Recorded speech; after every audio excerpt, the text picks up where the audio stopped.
So last time on the Setty Report, we started talking again more about gold, going back to the gold standard as we are sort of seeking towards this conversation about solution to our current financial challenges on the planet right now. And of course, when we get into this discussion, inevitably we have to talk about the emerging ideas as well. And so that's what we're going to talk about here today, is starting to dive in a little bit more about the solutions coming from the people, cryptocurrency. Madhava, Setty Report, what do you got for us today? Yes. Well, I hope everyone's still interested in these topics. Last time, as you said, Joe, we brought up the idea of a gold standard to solve the problem of fiat currency and the ability of our central banks to create monetary expansion from nothing, out of thin air. This is what we like to call printing money.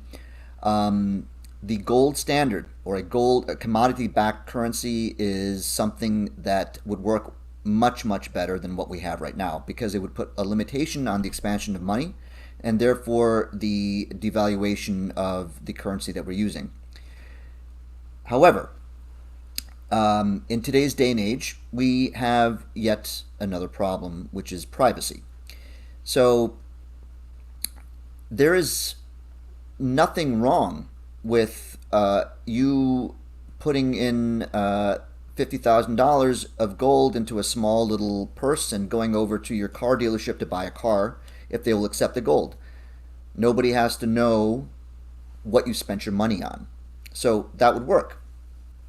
However, when we have the exchange of value that's happening through a bank itself, not me to you, Joe, but me to someone that I'm paying with a check, even though it's backed by a commodity like gold, there must be a middleman, which is a bank that validates the exchange between me and the person that I'm paying. So, to any private sovereign citizen, this is an incursion on privacy. Why should anyone need to know what I'm spending my wealth on? I don't believe that should be the case. I believe that I should be able to purchase what I want and not have anyone record it. So now we're faced with another problem. Even though we perhaps can use a gold-backed currency to limit the monetary expansion, we still have a challenge with how do we make the anonymous exchange of value happen. This means that we need to be able to validate an exchange of wealth without using a middle person, a middleman, or a bank. This is not so easy. And we've been hinting at it. We have a solution. We have a very, very good solution. And we're going to link the paper that I'd like you all to look at the end of this, but it's a paper about cryptocurrency, about Bitcoin itself. I hope we all understand that there are many other cryptocurrencies out there right now, but this is a very good paper that describes how the problem has been solved. This is a very important point, which is there are many investors that are putting their money into Bitcoin or Ethereum and other forms of cryptocurrency. There is a speculative aspect to this, and then there's a solutions aspect to this. So what we need to do here is not so much try and make the most amount of money from our investments, although that's a good thing. But when we say that, Bitcoin is going to go up or Ethereum is going to go up, so I'm putting my money in there, you are basically saying that at some point you're going to sell your cryptocurrency and get back your currency, your fiat currency, right? Yeah. That's not going to be a solution. It won't be. It'll give you, more wealth if you happen to buy low and sell high, or do what I do, which is to buy high and sell low, just to mix things up a bit. But the idea here is that if you're going to go back to fiat currency, we haven't solved anything. Maybe you've made some extra money for yourself, which is fine. But if we want a true solution, we're talking about moving our wealth into these potentially world-changing forms of currency that can take away the hegemony of the central banking system on our productivity. That means buying and holding. When we have enough people that hold on to these coins, and then there will be a critical mass of possession of these coins that will allow the transfer of wealth to happen, and it will happen independently without any central oversight, and it will happen in possibly the best way of security. Mm-hmm. Yeah, and it's well said. I mean, inevitably here, at the Pulse, and we always bring it back to what is the thinking behind what we're doing, right? And what you brought up there at the end, I mean, there's a number of different ways we can go in talking about this, and I think we should discuss a few of these things, starting with something as simple as, one of the things you mentioned, and this was one of my big complaints when crypto came out is, everybody's looking to just build their personal wealth, right? So it's the idea of instead of us thinking about ourselves and just, building our own personal wealth, which has been a story that humanity has been playing with for a long time, which is about it's me, I'm individual, myself, versus kind of looking at this idea of, can we solve a greater problem and live more, thrive more as a society versus just, seeking the haves and the have-nots? Mm-hmm. That's a great question. I would address that by saying, first of all, the system that we have right now sets us up for competing with each other itself. That's the monetary system that we've built, and in order to, first of all, they're staying on the treadmill, the 2% inflation rate that's causing a monetary expansion. And for those of us who are succeeding, we are doing better than the rest of us. That's how we kind of view the world. And in order to find a solution, we're talking about the ability to circumvent the monetary expansion cycles that the central bank is implementing constantly. This means that we have to think about things collectively. How do we get around that? And this is where we need to consider the fact that, if you want to make a speculative bet on Bitcoin or Ethereum or whatever you want, yeah, fine, go ahead and do that.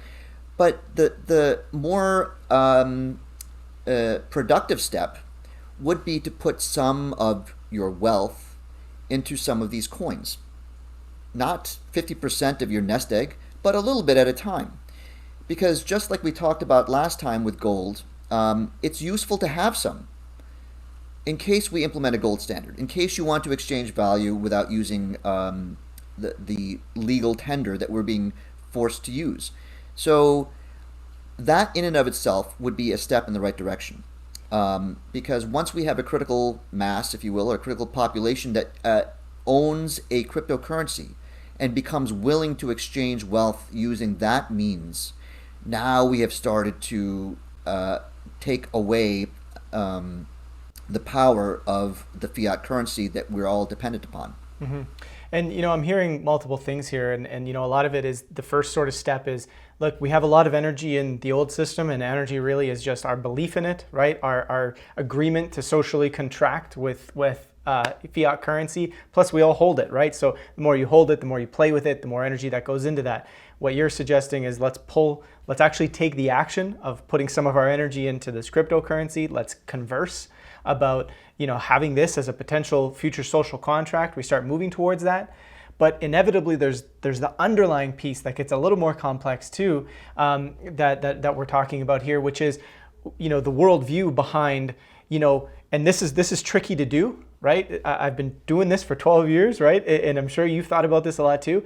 Can we actually change our worldview from we compete with one another to a world where, let's try and come together and create a more just situation from a financial perspective? What happens, this is the question, what happens if I pull my energy away from that competing system, i.e. I open myself up to losing, potentially, and put my energy over here? Am I not putting myself in danger to just lose? Have you ever thought about that sort of way of looking at it for people who are just not willing to put their energy into something new? Yes, the way to address that, I believe, is for people who are unwilling to make the jump into that worldview, is to look more closely at the system we have. I would suggest that most people do not realize how they're being fleeced and how their labor is being extracted from them, and in a way that does not lead to their increasing prosperity, but increases the wealth of, quite frankly, the richest people on the planet, the people who control the monetary supply, the private bank owners. So I would hope that a logical mind would say, maybe I'm looking at this wrong. And if we remove this system that's eating up my productivity, maybe there's going to be enough for everybody. Is it worthwhile? Is it worth trying? I certainly think it is. I absolutely do think it is. And here's where I'm glad you brought these things up, because this is where things get very philosophical. Mm-hmm. Like, Joe, you brought up the fact that is it even possible to have a world where we're not competing against each other? And what I would like to do, I'm going to go back to this, the monetary policy thing here. There are many economists that agree that this constant printing of money, if you will, is unsustainable. Something has to give. However, most of them, if not all of them, would say, well, we do need to have a monetary supply that increases. Why is that? Why do we need to increase the monetary supply? Is because if we have the same amount of money, let's say, the same number of dollars, or Bitcoin even, if we have the same number, what we're not taking into account is that the population is growing. It'll grow. It'll generally grow. More people producing more things with the same amount of money means that things are going to start costing less and less, because you have the same amount of money that represents all of these things. If that is called deflation, right? If the price of something is going to go down tomorrow, that's deflation. So their fear is that if we know things are going to become less expensive tomorrow, there will be little incentive to buy. And therefore, something very bad happens. We have deflation, we have stagnation of an economy, people are not going to want to produce, everyone's going to be sitting around. And that is a really big assumption. Like, how do you know that is true? Just because we don't have an inflationary cycle doesn't mean that we're necessarily just going to sit around doing nothing. That's not what human beings do. This is why it's so philosophical. Are we just going to sit around and wait for, barely get by? I believe that we're a much more resilient species that wants to produce and wants to help. If people would just stop tormenting us, we want to help each other and we want to produce things. Yeah. And this is why it gets very, very philosophical, because that is their argument for increasing a monetary supply in order to keep people motivated to work. Yeah. That's not necessarily true. And we should run the experiment just to see. And this, I present this here because if you look into the protocol, which is Bitcoin, there is a limit to the number of Bitcoin that can be produced. I believe it's 21 million, right? Which can be divided up, into tiny increments called satoshis.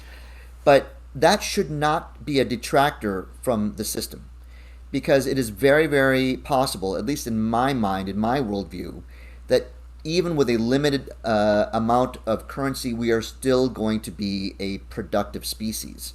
We don't need to be, whipped into action. Mm-hmm.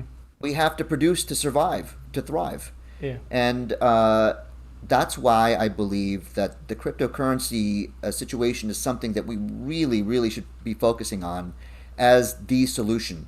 Yeah. And I hope that all of you will take the time to read this document, which is called Inventing Bitcoin, because the solution is really elegant and it is really well thought out.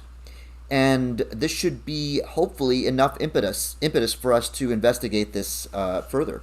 Indeed, and that's really what it's about. I mean, we've been invited to accept a worldview that we need to constantly keep pushing over and over again, and humans would not do anything unless we had a constant, economic system pushing us. And now we're simply inviting you to check out, another way of looking at this and seeing how this, I think most importantly, seeing how this potential new system feels. Like, yes, we may not know how exactly we're going to get there, but how would that world feel, in comparison to the one that we're doing today? As always, Madhava, thanks again for an excellent Setty report, and we'll catch you next time. Sounds great, Joe. Looking forward to it. Stay sharp, everybody.